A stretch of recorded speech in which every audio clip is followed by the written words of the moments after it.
The kimchi was perfect. I knew it was perfect because I'd learned to make it from a grandmother in Insadong who'd won 3 national competitions. But as I set the clay pot on the table, I heard Daniel whisper to his mother in Korean, "맛이 없어 보여. 엄마가 만든 것만 못해." It looks tasteless. Nothing like what Mom makes. I kept my face neutral, the way I'd learned during 12 years of high-level negotiations in Seoul's most exclusive boardrooms. The slight twitch at the corner of my mouth could have been a smile. It wasn't. Before we jump back in, tell us where you're tuning in from, and if this story touches you, make sure you're subscribed, because tomorrow I've saved something extra special for you. His mother, Mrs. Park, responded in rapid Korean, her voice pitched low, but not low enough. 미국 여자가 우리 음식을 어떻게 알겠어? 불쌍한 우리 아들. How would an American woman know our food? Poor Daniel. I served the japchae next, each glass noodle glistening with sesame oil, vegetables cut to precise specifications I'd learned from executive chef Kim at the Shilla Hotel. Daniel's father accepted his portion with a tight smile, the kind that never reached his eyes. "Thank you, Emily," he said in accented English. "Very kind of you to try." Try.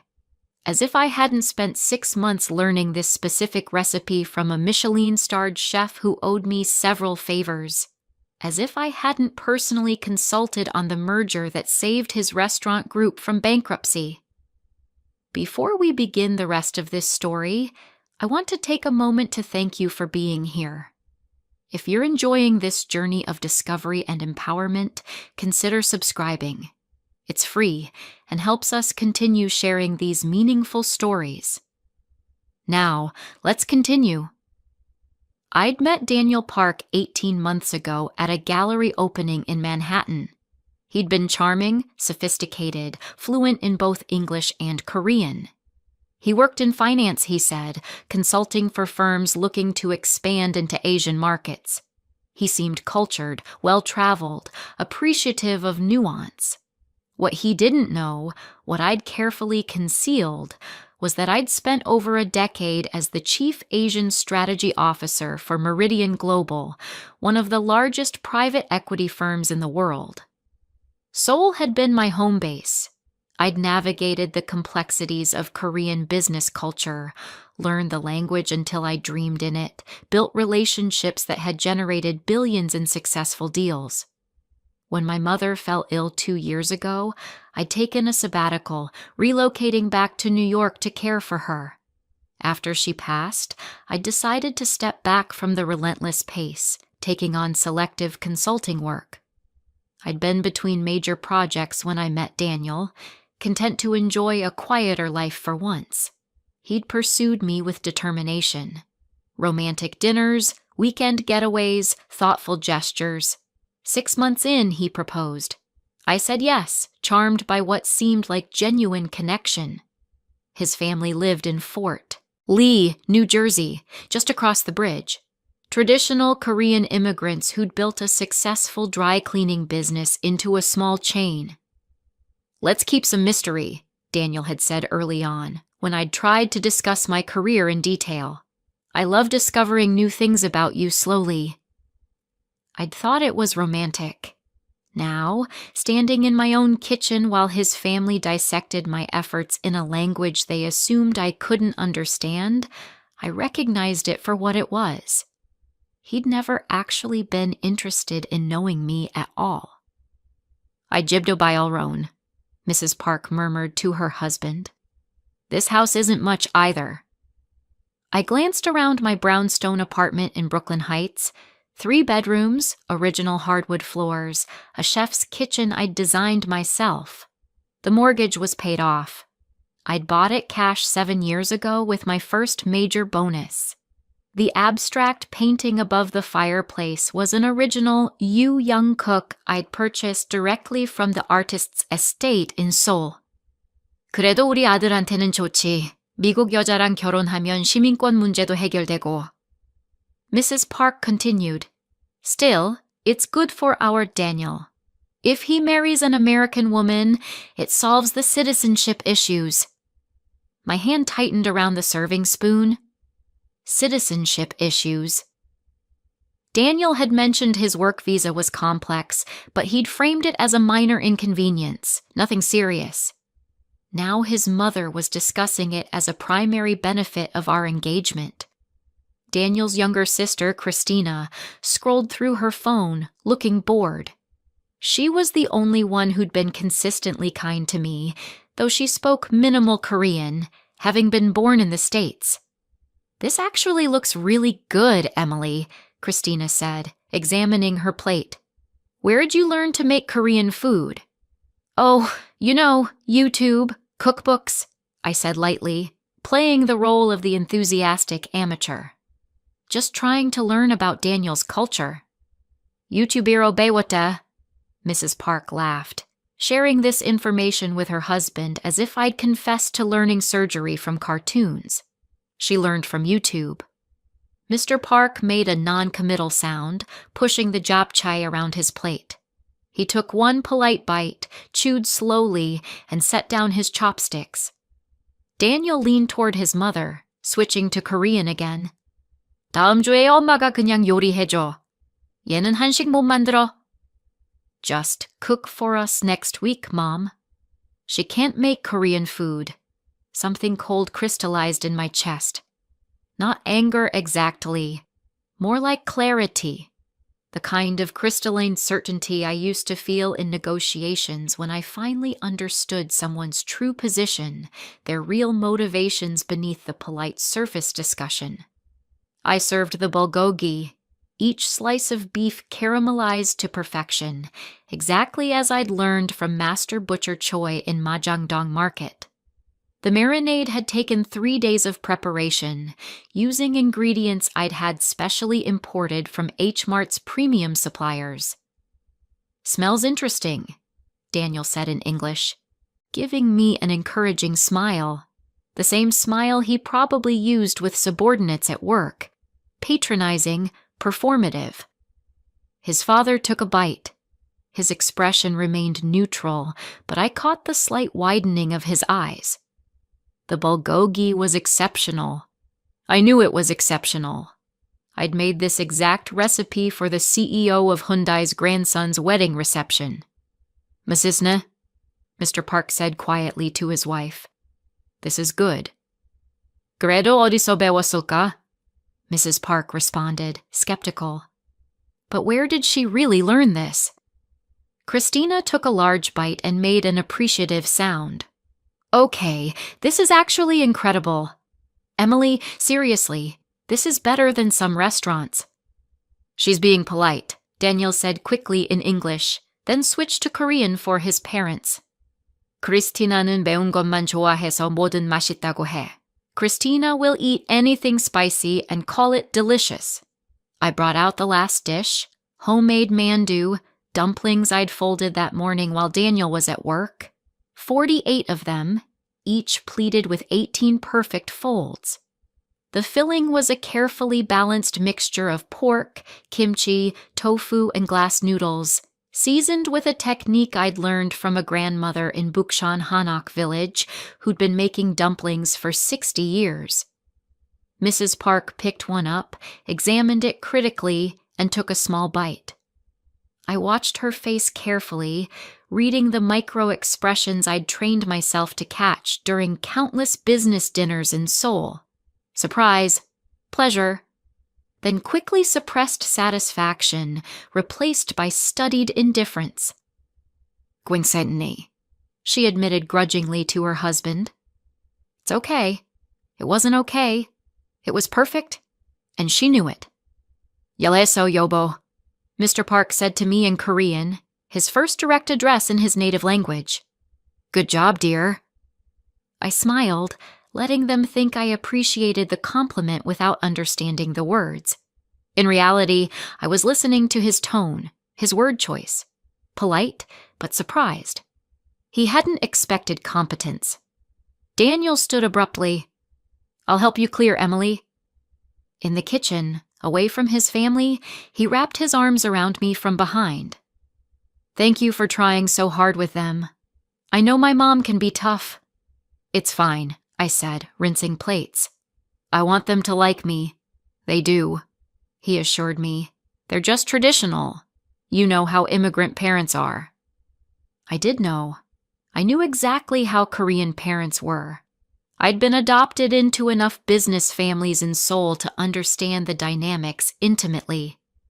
I knew the respect accorded to genuine skill versus the patronizing tolerance given to outsiders making earnest but clumsy attempts. What bothered me wasn't that they were judging my cooking. It was that Daniel was translating their judgment into lies, filtering their contempt into something palatable for me to swallow. After dinner, we moved to the living room. Mrs. Park settled onto my Italian leather sofa, the one I'd bought after closing the Samsung deal. She ran her hand over the leather with an assessing touch. "이게요 가자 가죽인가?" she murmured to her husband. "Is this fake leather?" "아니, 진짜 같은데," he replied uncertainly. "No, it seems real." Christina curled up in the armchair, finally setting down her phone. "So, Emily, Daniel mentioned you do consulting work. What kind?" Before I could answer, Daniel jumped in. "Oh, just business strategy stuff. Pretty boring corporate things, nothing too exciting." "I've been taking it easy lately," I added, maintaining my cover. "After my mom passed, I needed some time." "I'm sorry about your mother," Mr. Park said with genuine sympathy, his English careful and formal. "Family is most important." "Thank you," I said, meaning it. Whatever else was true, the Parks clearly valued family. I could respect that, even as they insulted me in a language they thought I didn't speak. Mrs. Park pulled out her phone, showing pictures to Christina. I caught glimpses: another wedding, elaborate traditional costumes, tables laden with food. "이게 민정이 결혼식이야," Mrs. Park explained. "This is Minjung's wedding." "민정이가 이사랑 결혼했지?" Daniel asked. "Minjung married a doctor, right?" "응, 그것도 한국 사람. 시댁도 좋고." His mother's voice carried approval. "Yes, and also Korean. Good in-laws, too." The implication hung in the air, at least for those who understood. Min Jung had done well, marrying Korean, marrying a doctor, marrying into a good family. Unlike Daniel, who was marrying an American woman with mediocre cooking skills and a house that might have fake leather furniture. "Daniel, 네 회사는 요즘 어때?" Mr. Park asked. "Daniel, how is your company these days?" "좋아요, 아바," Daniel responded. "다음 달에 큰 프로젝트 있어요." "Good, Dad. Big project next month." I understood every word. I also understood the slight tightness in Daniel's voice when he mentioned the big project. That was the tone of someone stretching the truth. In Seoul, I'd learned to hear deception in 3 languages. My phone buzzed. A text from James Chen, my former colleague at Meridian Global, now running the Asia-Pacific division. "Coffee tomorrow. In town for 48 hours. Need your brain on the Seoul situation." I typed back. "Midtown 10 a.m.? Perfect. Bring in contracts. This is the big one, Em." Daniel glanced at my phone. "Work?" "Just a friend," I said easily. "Wants to catch up." "You should take more time for yourself," he said, patting my hand. "You've been stressed. Maybe cut back on the consulting work for a while. Focus on us, on the wedding planning." Translation. He wanted me free to cook for his family, to play house, to be decorative and accommodating. He'd never once asked about my career in detail, never shown curiosity about what I actually did during my years in Asia. The evening wound down slowly. Mrs. Park made a show of helping clean up, though she mostly rearranged things in my kitchen while commenting in Korean about my organizational system. Jobsidiuli da daro inna, she muttered. All the plates are mismatched. They were vintage Herond porcelain from Hungary, each piece individually selected from auctions across Europe. The set was worth more than Daniel's car. At the door, Mrs. Park surprised me by taking my hands. "Thank you for dinner, Emily. You tried very hard." "Thank you for coming," I said warmly. "I hope we can do this again soon." After they left, Daniel pulled me onto the couch, clearly relieved. "That went great. My mom really warmed up to you." "Did she?" "Oh yeah, absolutely. She told me in the car that she thought you were sweet." High praise from her. Trust me. Sweet. A word I'd never been called during contract negotiations in Seoul. Formidable, yes. Strategic, certainly. Ruthless on occasion, but never sweet. "I'm glad," I said, letting him pull me closer. "You know what I was thinking?" Daniel said, his hand tracing patterns on my shoulder. "After we're married, maybe you could take some proper Korean cooking classes, like at a Korean community center or something. My mom knows some teachers." "That's a nice idea," I said neutrally. "And maybe—" He hesitated. "Maybe we could think about you taking Korean language classes too. Just basic stuff, so you can talk to my parents more." "I could look into that." He kissed my forehead. "You're amazing. You know that? So willing to adapt, to learn. That's what I love about you." After he fell asleep, I lay awake, staring at the ceiling. My phone sat on the nightstand, full of contacts that Daniel knew nothing about. CEOs, government officials, chaebol family members. 12 years of relationships built through trust, skill, and mutual respect. I thought about the kimchi grandmother in Insadong who'd taught me her secret recipe only after I'd helped her grandson secure a scholarship to Stanford. The way she'd gripped my hands and called me her foreign daughter, tears in her eyes. I thought about the long nights in Seoul coffee shops, studying until I could read financial documents in Korean, until I could catch the subtle linguistic cues that separated genuine interest from polite dismissal. I thought about the respect I'd earned, not given, through years of proving myself in rooms where I was always the only woman, often the only foreigner, constantly underestimated until I demonstrated otherwise. Daniel shifted beside me, murmuring something in his sleep. In the darkness, I made a decision. Tomorrow, I would meet with James. I would listen to whatever opportunity he brought. And then I would start planning. Not revenge exactly. More like revelation. The kimchi grandmother had taught me another lesson, beyond cooking. She'd told me about a traditional Korean concept, sinyi songsil. Truth revealed through patience. The idea that sometimes the best response to deception wasn't confrontation, but allowing people to fully reveal themselves, to construct their own, traps through their assumptions and arrogance. I would give Daniel and his family exactly what they expected from me, an eager, somewhat naive American woman, grateful to be learning Korean culture, doing her best to fit into his world. And while I played that role, I would document everything.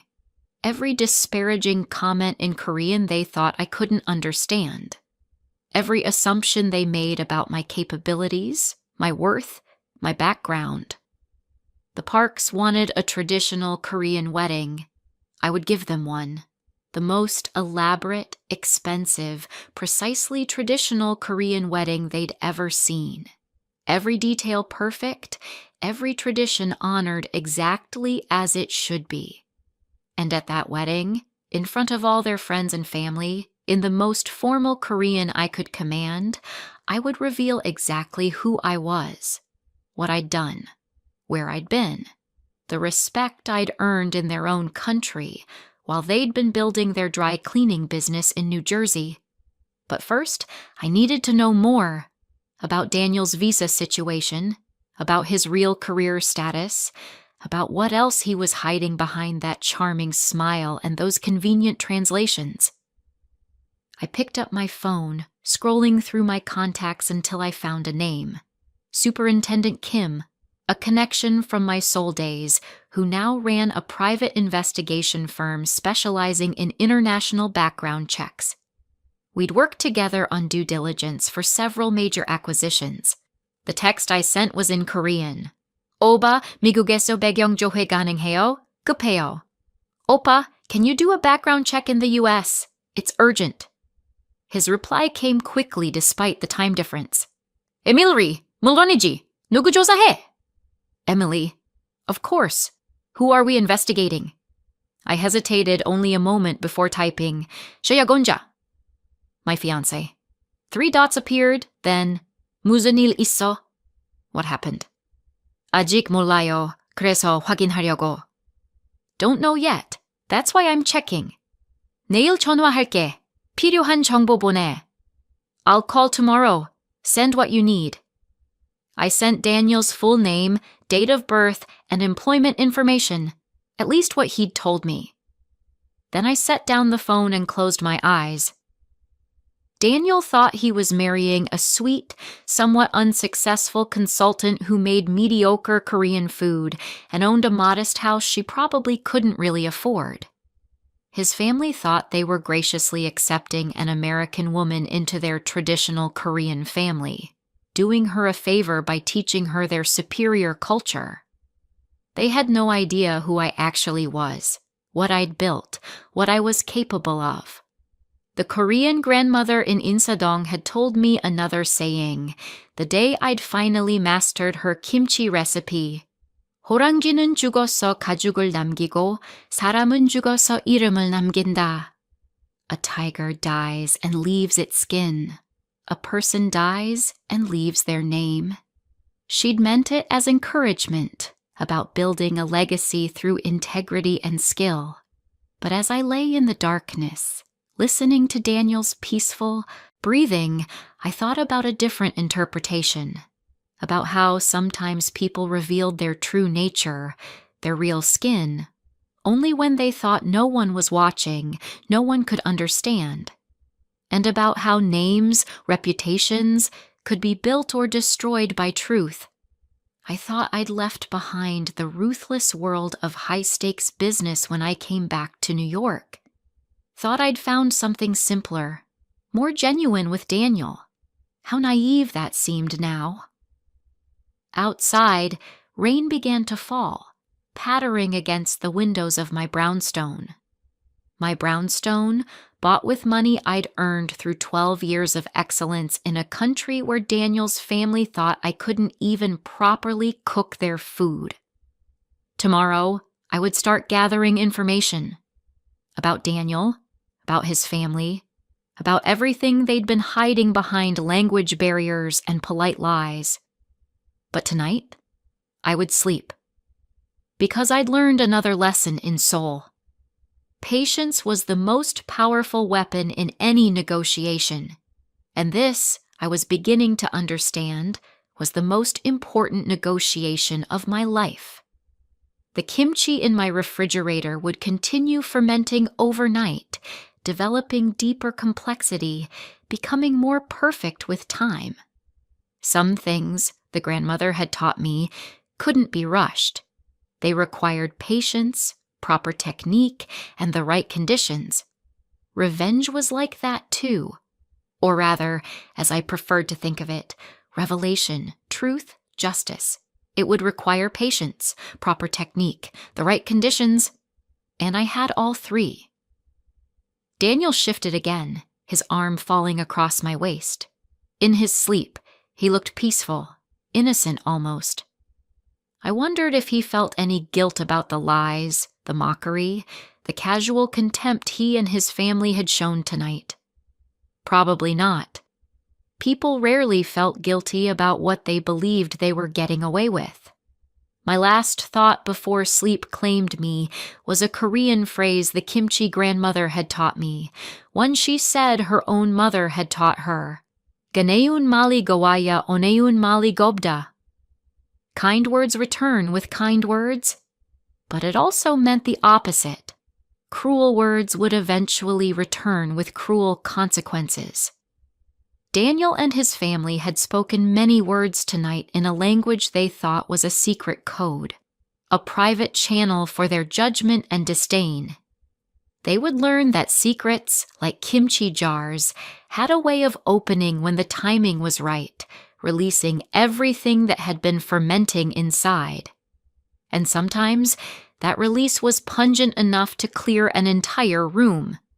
The coffee shop in Midtown was deliberately chosen. Neutral territory, public enough to be safe, private enough for serious conversation. James Chen arrived exactly on time, carrying a leather portfolio that I recognized from our Seoul days. "Emily Zhang," he said, embracing me warmly. "You look different. Relaxed." "Lies," I said, smiling. "But I appreciate the attempt." We settled into a corner booth. James ordered in Korean from the waitress, who brightened at hearing her language. After she left, he slid the portfolio across the table. "The Hanwha Group is restructuring their entire North American operation. They specifically requested you. Wouldn't even consider our other consultants." I opened the portfolio. The contract was generous. More than generous.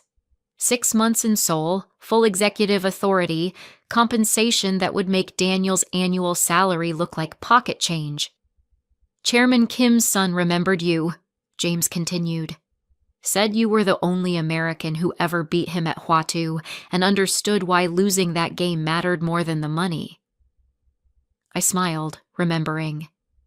Young Jae Kim had been testing me, seeing if I understood Korean gambling culture, the social bonds it created, the face that came with strategic losing.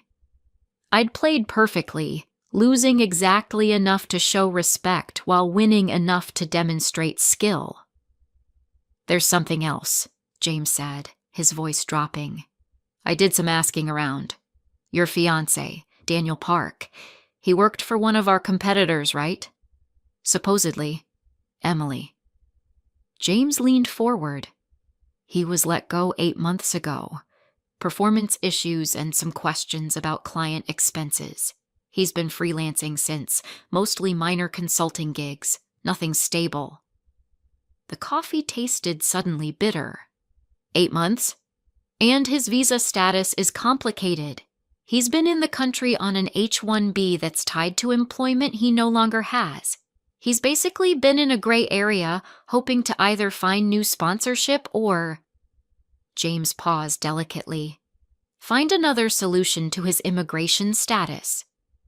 Like marrying an American citizen." "Thank you for telling me. Emily, I'm sorry, but you should know before I marry him? Yes." I closed the portfolio. "I need to think about Seoul. Can I have 48 hours? Take a week. But Emily, this is the big one. The kind of project that defines a career. Don't let personal stuff cost you professionally." After James left, I sat alone with my coffee and my thoughts. My phone buzzed. "Daniel. Dinner at my parents' place tonight? Mom wants to teach you her kimchi recipe." I stared at the message for a long moment. Then I typed, "Perfect. What time?" The investigation report from Superintendent Kim arrived that afternoon. Detailed, thorough, damning. Daniel's employment history was spotty at best. His visa was indeed problematic. There were debts I'd never known about. Credit cards maxed out, student loans in default. His LinkedIn profile showed a career trajectory that didn't match reality. But the most interesting detail was about his family. The park's dry cleaning business was struggling. 2 locations had closed in the past year. They were facing pressure from newer, cheaper competitors. Daniel had been sending them money regularly. Money he didn't have, borrowed against credit he couldn't sustain. My phone rang. Mrs. Park calling from Daniel's phone. "Emily, Can bring ingredients tonight. Need special gochugaru and jokgal. Daniel give you list. Of course, I said. I'll stop by H-Mart. At H-Mart, I selected ingredients with care. The finest gochugaru imported directly from Yongyang. Premium jokgal from a supplier I knew personally. Korean pears from Naju. Everything authentic, everything perfect. I also bought something else. A small audio recorder, the kind I'd used in Seoul for recording negotiation sessions. The Park's house in Fort Lee was modest, neat, smelling of fabric softener and kimchi. Mrs. Park greeted me at the door, wearing an apron, her hair tied back. Come, she said. I show you real way to make kimchi. In the kitchen, she laid out ingredients with the confidence of someone who'd made this recipe 10,000 times. I set up my phone propped against a cookbook, ostensibly to record the lesson. The audio recorder stayed hidden in my purse, which I'd placed on a nearby chair. First, Napa cabbage must be perfect, Mrs. Park began in English, then immediately switched to Korean for her husband, who sat at the kitchen table reading the newspaper. Igyosto hedero 할 수 있을까? Will she even be able to do this properly? 천천히 가르쳐주면 되지, Mr. Park replied without looking up. Just teach her slowly. I watched carefully as Mrs. Park demonstrated cutting the cabbage, salting it, the exact ratios of brine. Her technique was good, traditional, but not exceptional. I'd learned from better. 이렇게 해, she instructed, showing me the cutting angle. Like this. Yes, I see, I said in English, mimicking her movements with deliberate, slight clumsiness. She sighed. That particularly Korean sigh that conveyed both patience and long-suffering. American hands. Not good for Korean food. Too rough. My hands, which had learned calligraphy from a master in Seoul, which could fold dumplings with 18 perfect pleats, which had signed contracts worth billions, clumsily cut the cabbage as instructed. Daniel arrived home during the rinsing phase.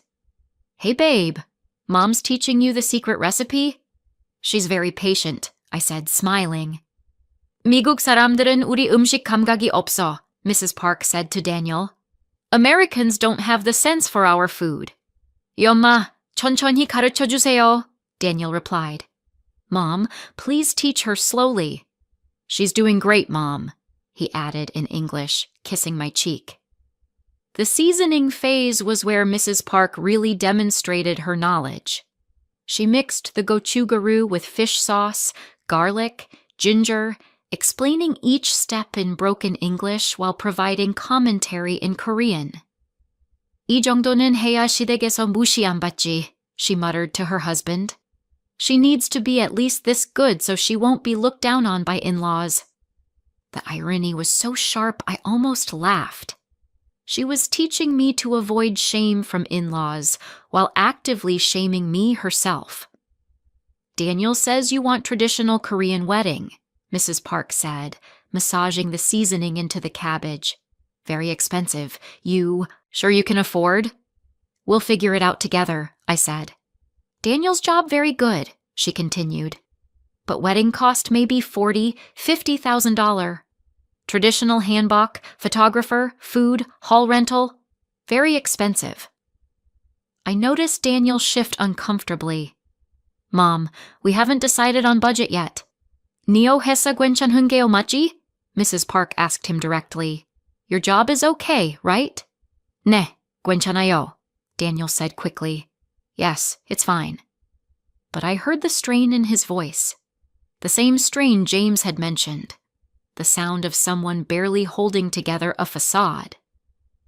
We finished the kimchi. Mrs. Park packed it into jars with the air of someone performing a sacred ritual. Wait 3 days, then taste. We'll be good. Not perfect, but good. At dinner, Mr. Park asked about my family. Your parents, where are they from? My mother was from California. My father's family originally from Guangdong. Hey, Jungkook saramiguna, Mrs. Park said to her husband. Oh, she's Chinese. Chinese family know about respect, Mr. Park said carefully. Traditional values. That's good. 우리 애가 중국 여자랑 결혼하는 건 줄 몰랐네, Mrs. Park muttered. I didn't know our son was marrying a Chinese woman.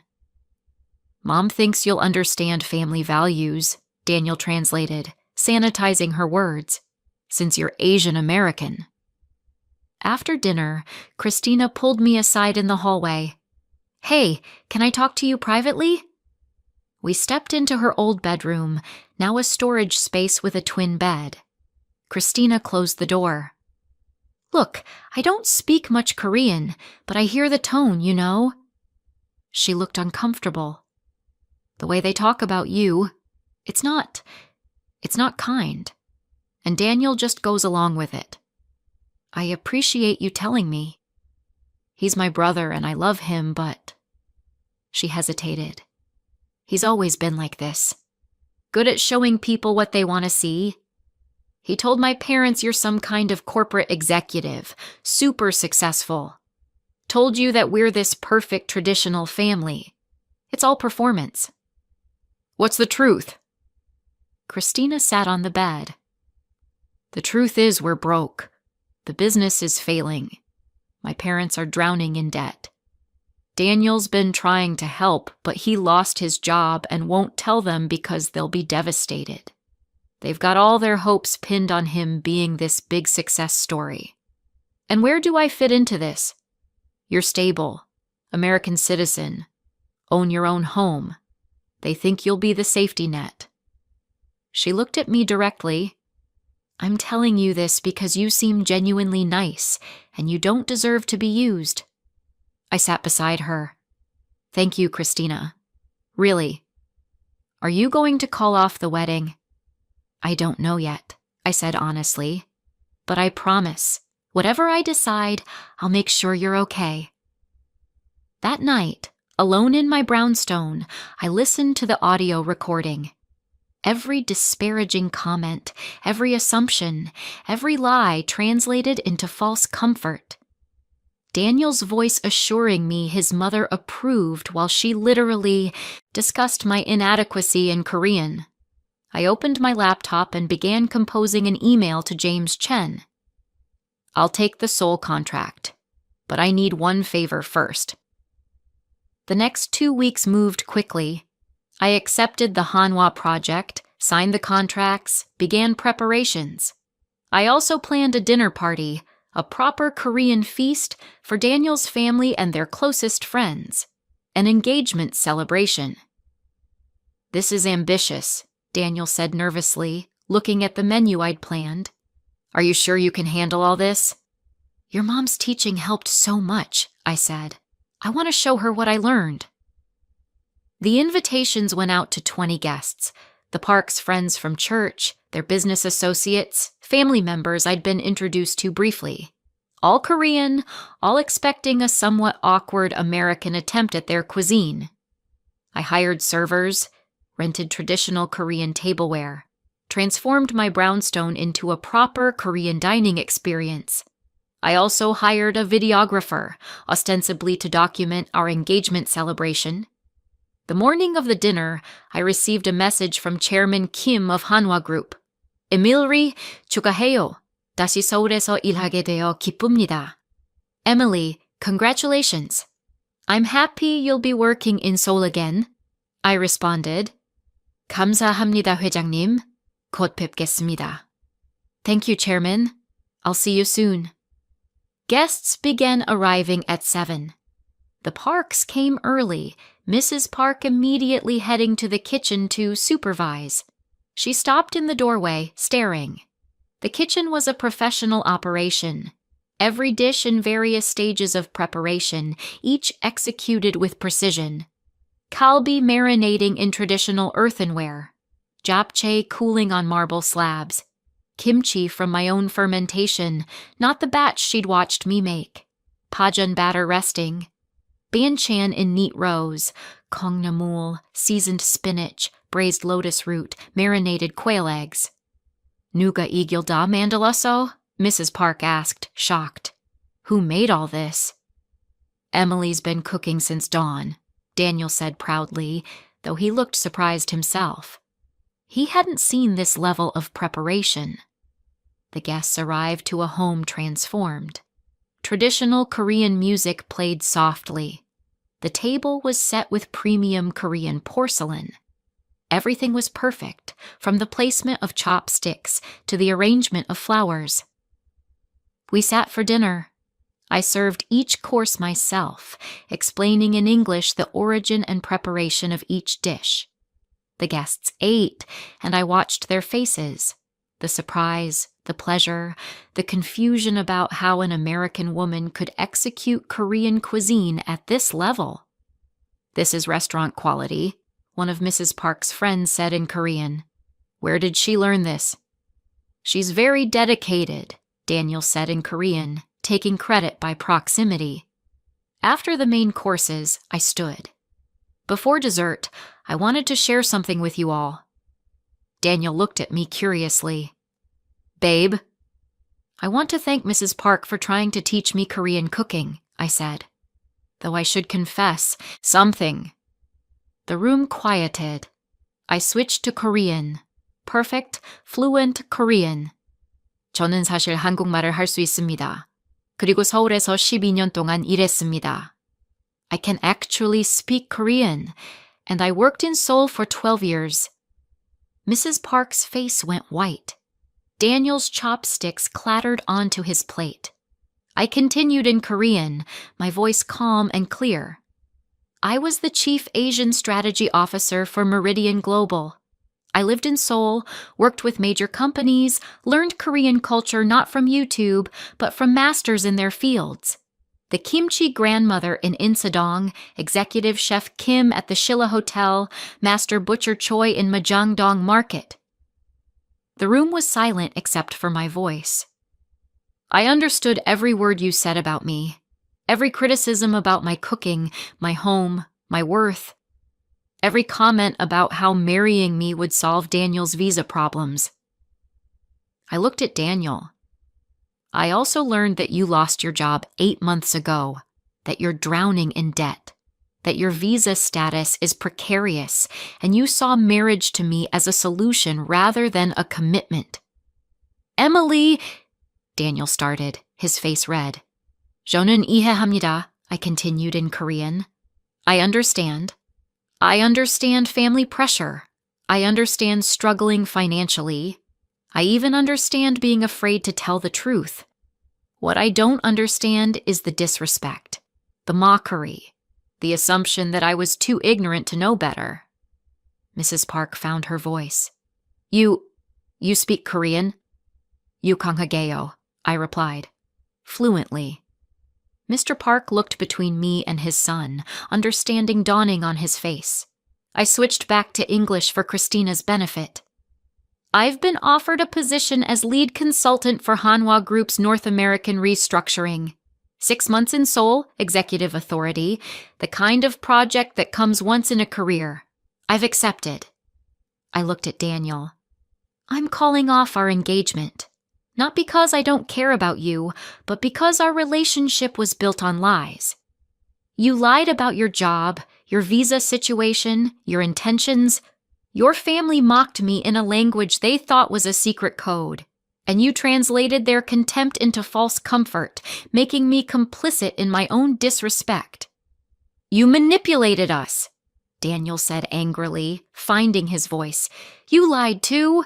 You pretended you couldn't speak Korean. I withheld information, I corrected. You built an entire relationship on deception. There's a difference. I addressed the room in Korean again. I respect Korean culture deeply. I spent 12 years earning that respect in Seoul. But respect is mutual. You cannot demand it while giving none in return. One of the older guests, a man I recognized as a church elder, spoke up in Korean. What you describe is shameful behavior. A guest should be treated with honor, not mockery. Mrs. Park's eyes filled with tears. I'm sorry, she whispered. I'm so sorry. I believe you, I said gently. But the apology comes too late, and it comes only because you were caught. I looked at Christina.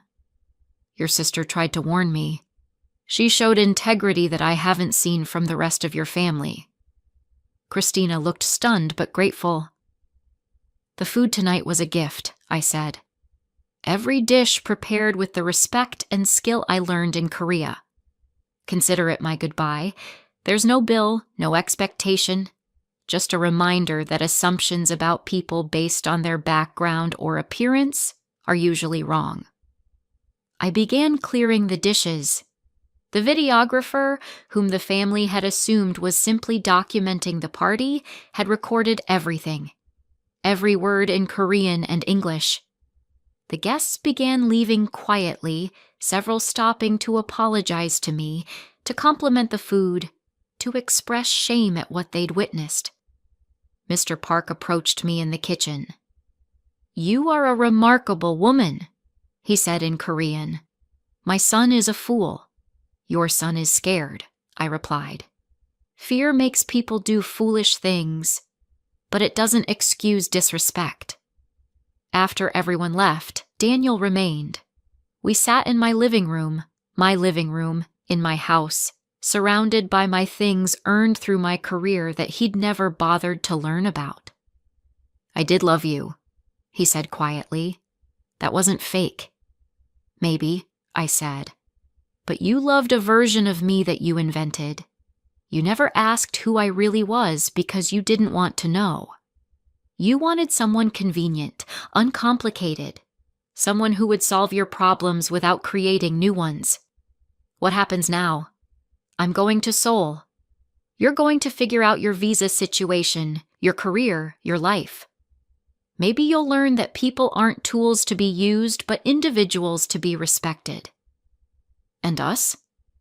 There is no us. There never really was. Just two people performing roles for each other." He left quietly.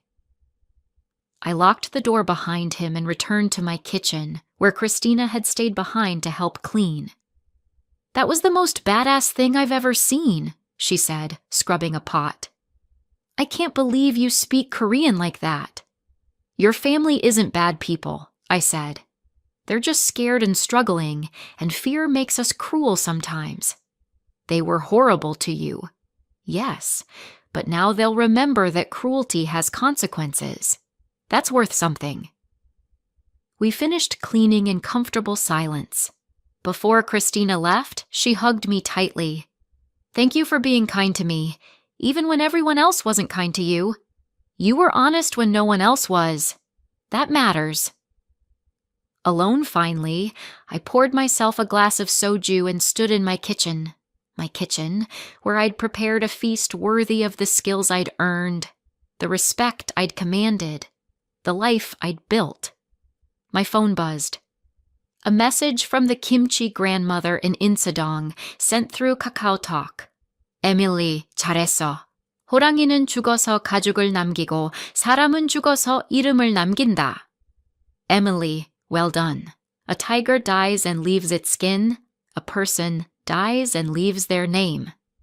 She'd somehow heard about the dinner. News traveled fast in Korean communities, even across continents.